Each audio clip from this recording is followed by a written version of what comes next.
Okay, so still my office. This is the outer office where it's like a reception area, and it used to be where I keep my things, but I decided to move them into an inner office, which is where I usually film from, but it's still my office. So I'm filming right now on my iPhone, and I just got this cool bendy tripod thingy to hold it on. So I'm still experimenting with different things. I'm sitting here, I have some natural sunlight coming in, and I'm thinking that I kind of like the way that looks. I'm just doing a real quick video because I haven't made a video in a little while. Oh, I've been so busy. I sold my car to my daughter, and of course it promptly broke down, and then so we fixed it, and then it started acting funny, so we went to AutoZone, and we had you know how you have them hook up the computer and tell you the codes, you know, for the for what's going on with the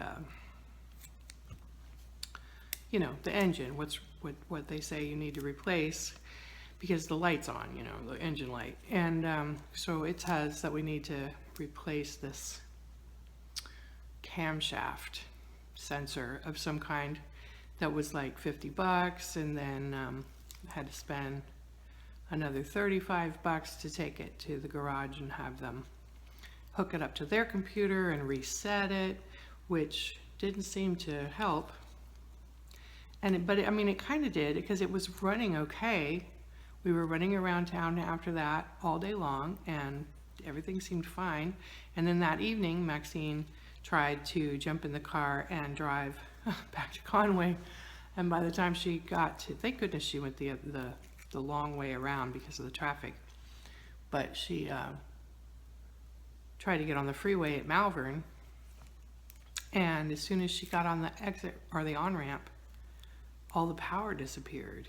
And so she limped up the highway up to the next exit at like 40 miles an hour, and came back and went to the Walmart. And so we went and got her, went back to the AutoZone that was right there, and ran the codes again, and they had the same codes. So they said, well, there's this other part, and it was a cam sensor. I don't get the difference. What's the difference between a cam shaft sensor and a cam sensor? But this one was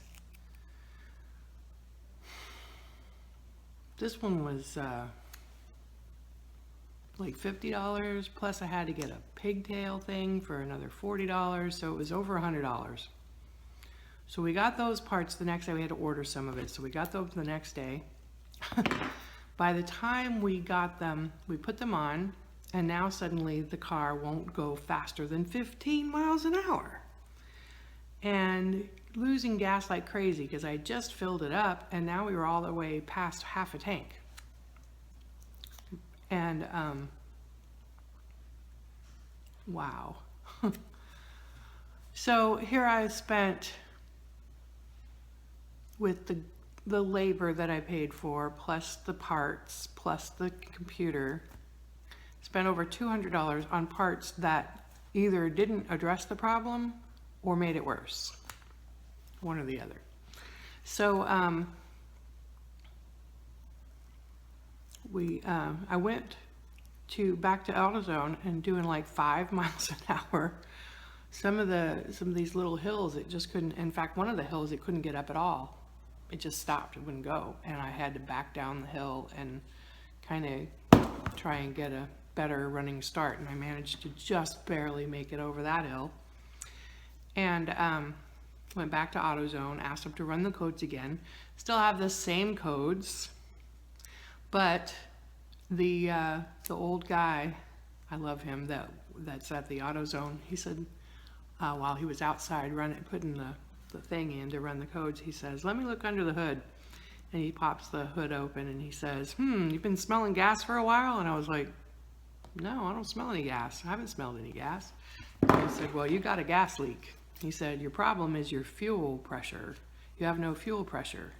And it's funny because I hadn't mentioned anything to him, but I had said to the mechanic, Matt, I had said, You know, the way it sounds and the way it has no power, it reminds me of the couple of times that I've ended up needing a fuel filter. Are you sure it doesn't need a fuel filter?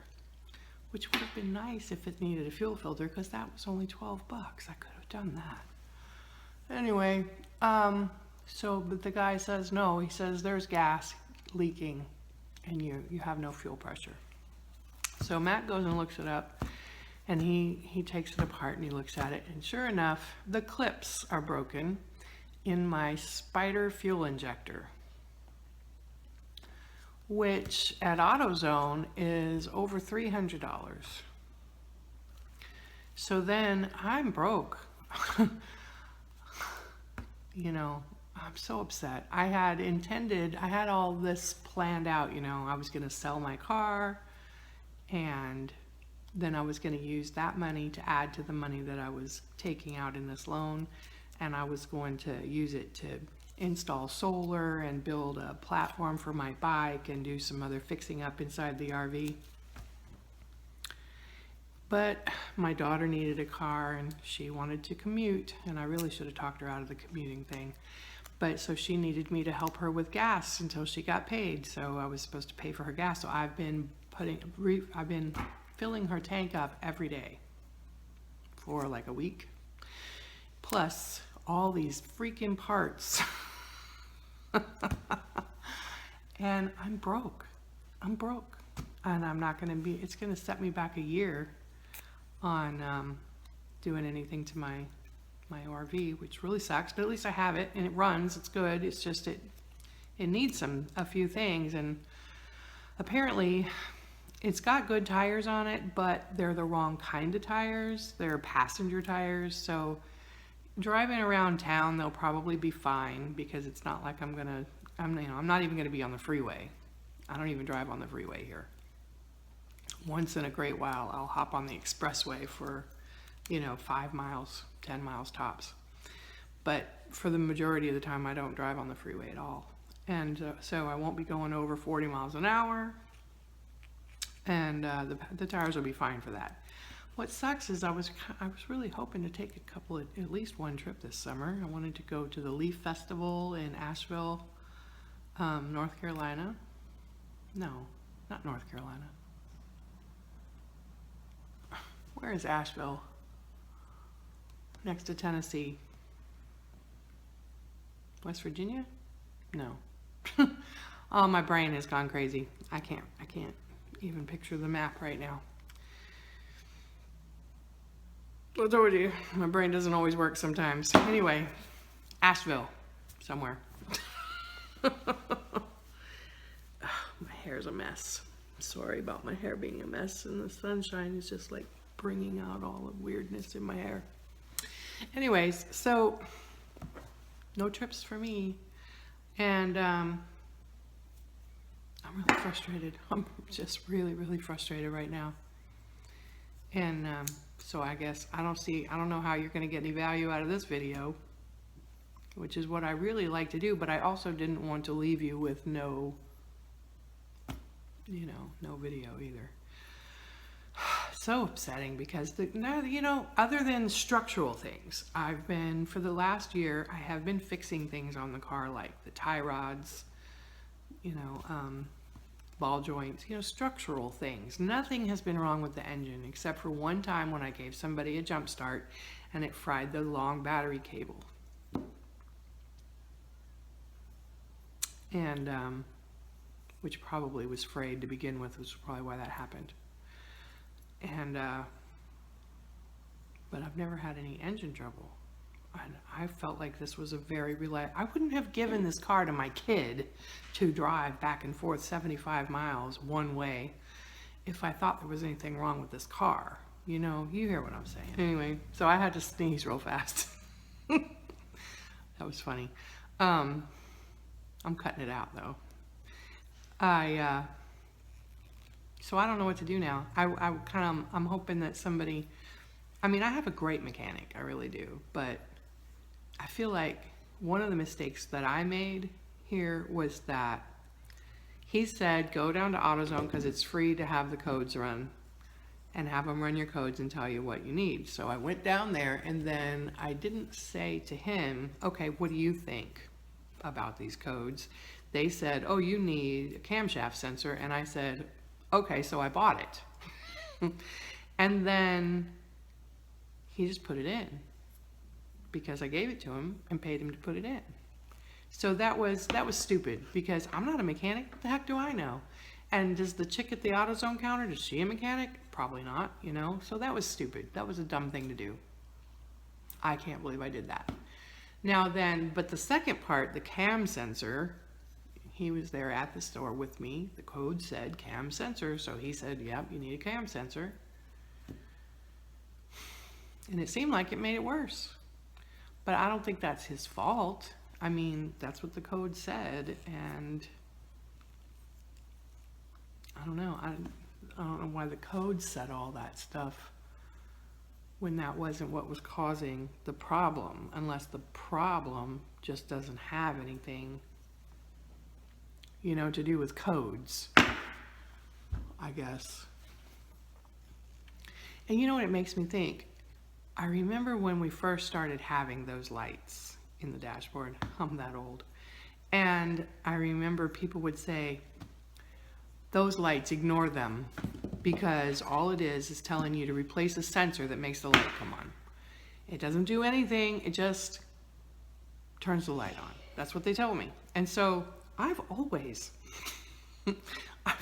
driven around with a light on my dashboard that says check engine. I always have. And I've never had any weirdness about my car with these engine lights. I never have, in years and years and years and years, and lots of old crappy hoopty cars. Check engine lights always on, never gave me any trouble. The only things that went bad were things that had nothing to do with the check engine light, you know, thermostats, fuel filters. This is the first time that I have ever run the codes on my check engine light, bought the freaking parts, and it didn't help, because that wasn't the problem. And I don't know, maybe I should have told Matt in the first place. Maybe this is also my fault, because I should have told him, Matt, that check engine light has been on since I bought the car. I've been driving it for a year. Nothing's wrong. Nothing has been wrong. I don't think that's the problem. Maybe that's what I should have told him. I don't know. Anyway.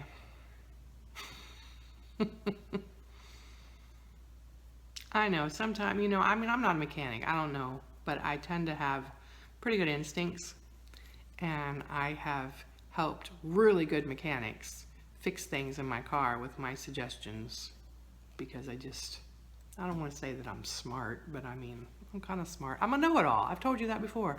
I am a know-it-all. And even though my brain's not working so well anymore, and I have a hard time recalling information, even important information, simple information, which drives me crazy, I still have a lot of information filed away in the old files that I'm still able to access somehow. That's how I think of my brain, as a big jumbled up filing cabinet, and I have the old files and the new files, and for some reason the old files I can access those, with the new files sometimes I can't even make a file. So I don't know, but anyway, that's what's going on. But I have set up my Instagram. Now I'm trying to remember what I named it. I set up my Instagram and my Twitter. Oh my gosh, I can't remember now. One of them is VictoriaOnTheRoad. And the other one is VictoriaOTRoad. Which is which? I can't remember. I put them in the direct description though. So I've got my Instagram, and I have my Twitter, and I have my my website, of course, VictoriaOnTheRoad.com, and I have my Facebook page, which is also Victoria on the Road. So Yeah, you should be able to find me pretty much anywhere on the web. I've even got a Google Plus page, but, and when I do a blog post, I do click on there and it goes on there. I'm not real good at using Google Plus. I should learn, I suppose, because I hate Facebook. We all hate Facebook, don't we? Facebook has become like the cable company. It's like, oh, we hate them, but we gotta have them. Do we? Do we have to have them? I don't know. How do we get addicted to these? Coco. Yeah, hello.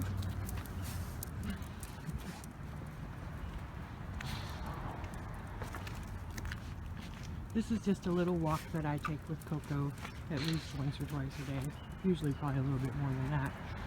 Comes around the back of my office building and then up into this vacant lot.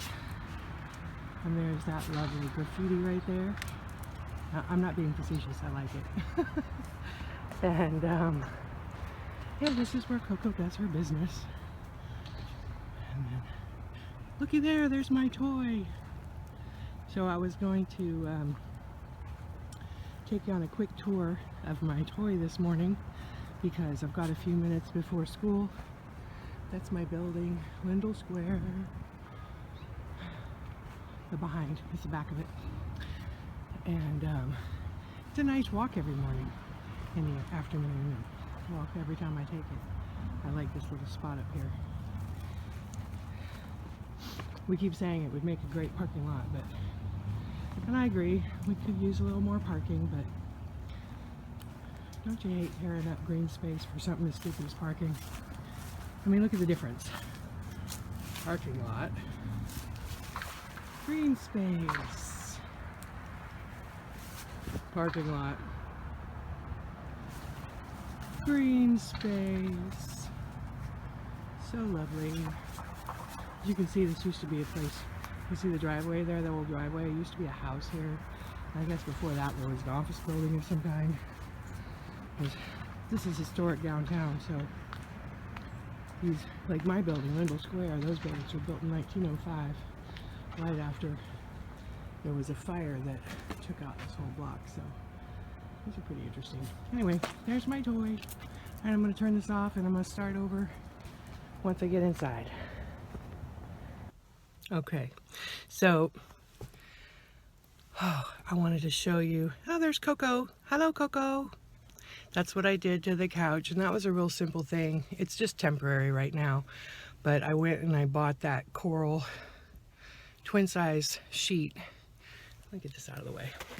And you know, you can buy twin sheets. I mean, you can buy fitted sheets or flat sheets or pillowcases separately, you know. And so that's all I bought. I didn't buy the whole set. I just bought that coral fitted sheet, and it fit pretty nicely on the jackknife sofa. And I'm gonna have to steam clean the sofa and take out that cruddy carpet because the smell in here is atrocious, and I know I'm not gonna be able to get rid of it until I start taking care of the soft surfaces. It's funny, I keep saying that I think the smell is urine, and then Maxine says, no, it's mildew. And I said, well, you know, I think I raised 5 kids and countless puppies and kittens. Pretty sure I know what urine smells like. So, Coco loves the couch. She loves the couch, don't you, Coco? She's a hottie. Okay, so in the back there, I'm going to get out and I'm going to show you because that guy's gone. I'm a little bit shy about doing videos while people are looking at me looking like I'm a crazy person. Oh! So I'm going to stop this and start over with the camera going the other way.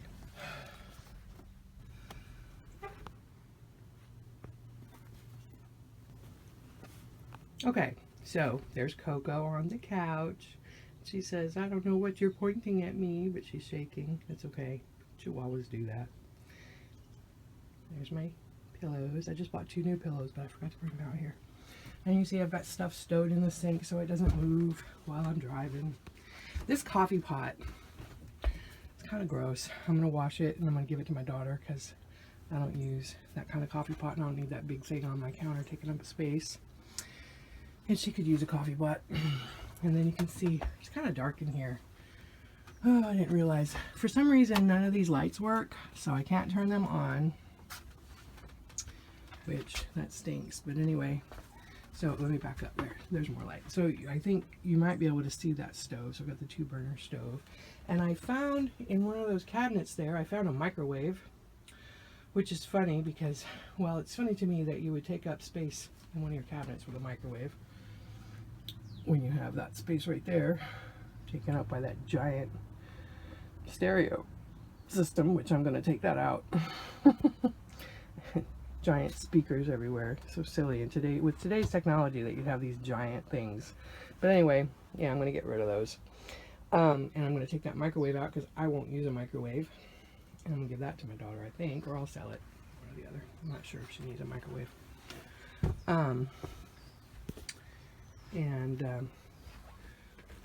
Oh yeah, this is what I meant to show you. The window is open, as you can see. And by open, I mean clear.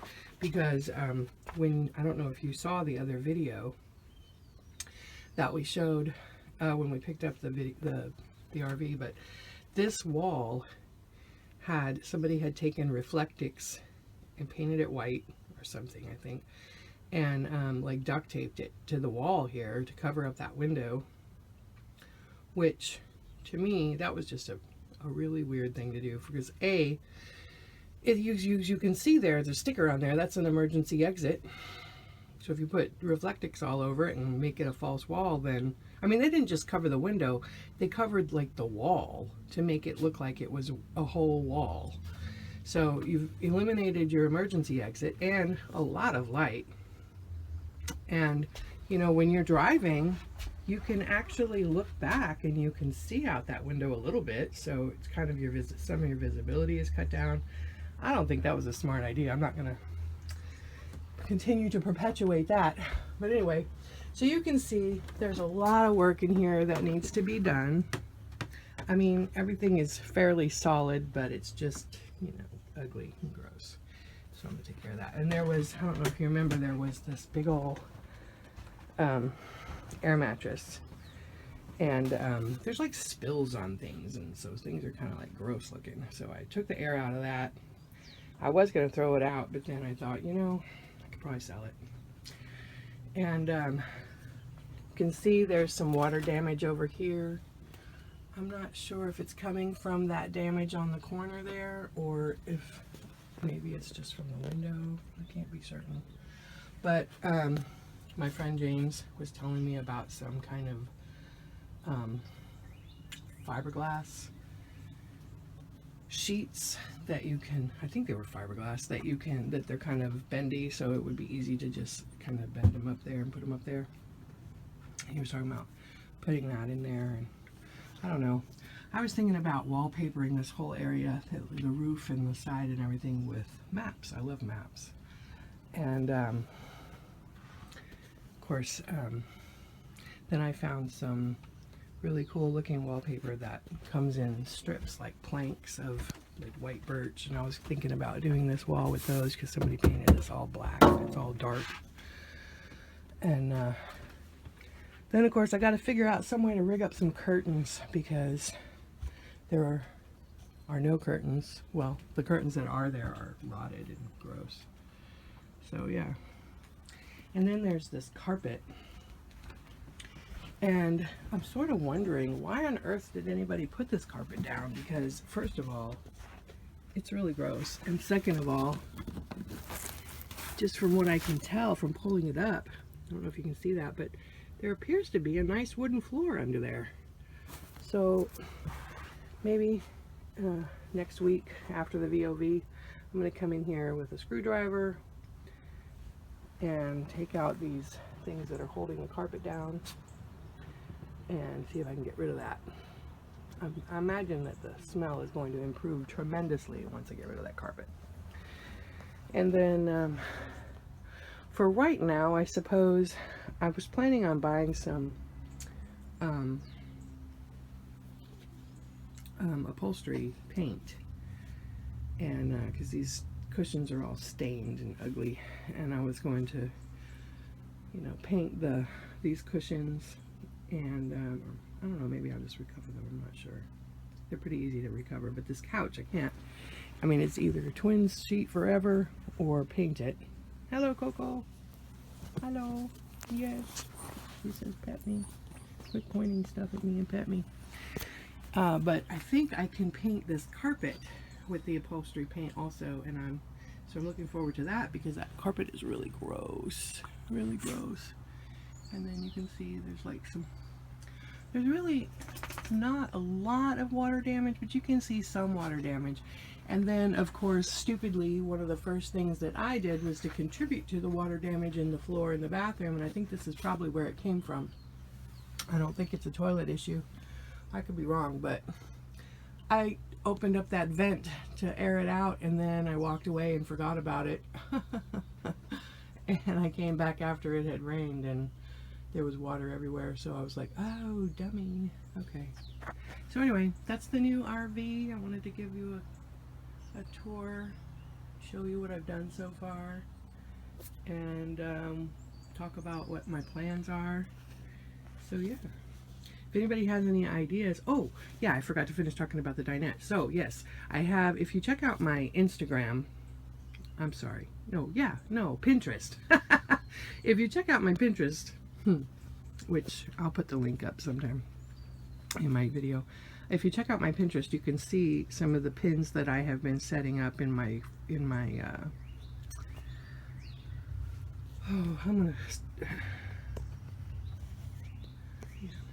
you can see some of the pins that I set up in my Pinterest account for remodeling ideas, and one of them is about the dinette and how instead of tearing the whole thing out, because I'm going to have I have this large printer, very large printer, and I'm going to have a pretty large scanner, and then of course I'm going to need workspace, just to take those cushions out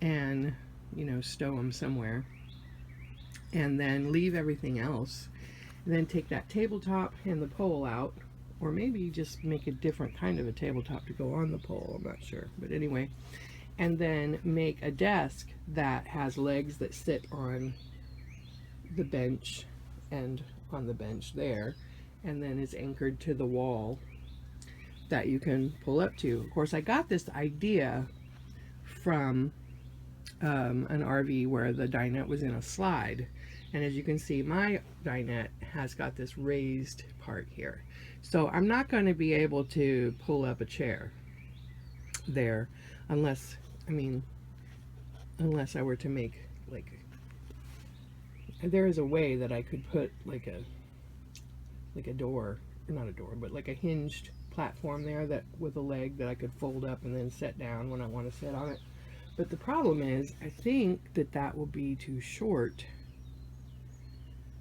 because I'm tall, and when I step up to this table, it's, I don't know, it's still kind of short, and I don't know if I'd be able to, I don't know, I haven't tried to sit down there. It doesn't look like I'd want to. I'm a big girl. Anyway, and so I was thinking about putting this desk thing up there and then having a pull out that goes, you know, we'll have the kind of narrow desk in the back there, but then have like a pull out space that comes all the way out, so that instead of having to get a chair in here, which, like, where am I going to put a chair, that I could just sit here on the couch and have this workspace. That's my idea anyway. And then of course my friend James, he says to me, why don't you just put a stand-up desk up there and just stand up? And I thought, well, that's not a bad idea either, because when you're working, especially on art and painting and whatnot, you know, unless you have the right kind of a stool and stuff, you'd probably rather be up anyway. So yeah, I don't know, it's still a work in progress, or a thought in progress, I should say. But for right now, and he was talking about even cutting off this thing, use my foot, to give space, but I don't know if I want to cut that off, because that provides like a buffer to keep I could set my big scanner there and not worry about it falling off. You can always paint it, make it look not so ugly. Anyway, so that's the tour of what I've done and what I hope to do. And so yeah, we're finally making some progress, y'all. This is awesome. Check out the view. Some more people have showed up. So I'm gonna shut this off and come back to you later. Okay, so I'm gonna add this. Oh, can you see me at all? There's so much sun glare. If I put it up like that, that's a little bit better. So I'm gonna add this video to my to the other video that I started making in my office the other day. And I wanted to apologize. I don't know if, I'm not sure how much of this I mentioned in the other video, but I've taken on the task of helping my good friend Melinda with her mother, who has dementia, while she's a firefighter. Melinda is a firefighter, and Texas is on fire right now, and she can make some good money, but she hasn't been able to go out on the forest fires but like once a year since her mom got sick. And it's a lot of work taking care of somebody with dementia. I don't mind telling you, but she's been doing it all by herself for a long time, and just recently hooked up with hospice and started getting a little bit of respite. I think once every 2 or 3 months or something, she can check her mom into a little, a nice little, what do you call it? Rehab is the word that I'm thinking, but that's not the right word. You know, where old people go for only 5 days for a little bit of respite. But anyway, and so Texas is on fire, and then person that she normally gets to help her wasn't available, so she asked me to do it. And I didn't realize, wow. I mean, I knew that her life was incredibly hard and stressful. I knew that. And I thought that I could help. Well, I mean, I am helping. But what I had forgotten about was the fact that my own life, even then, since my kids have moved out and it's just me, being a full-time student and running Lindell Square, it's pretty hard and stressful. So here I am trying to do her life and my life, and it's pretty hard and stressful. So anyway, so I apologize for not having gotten any videos out. I hope that I'll get this out before VOV starts, which means I'll have to spend all evening on getting it edited and everything. Oh, I hate the way that light is right there, and I really apologize for this weirdness.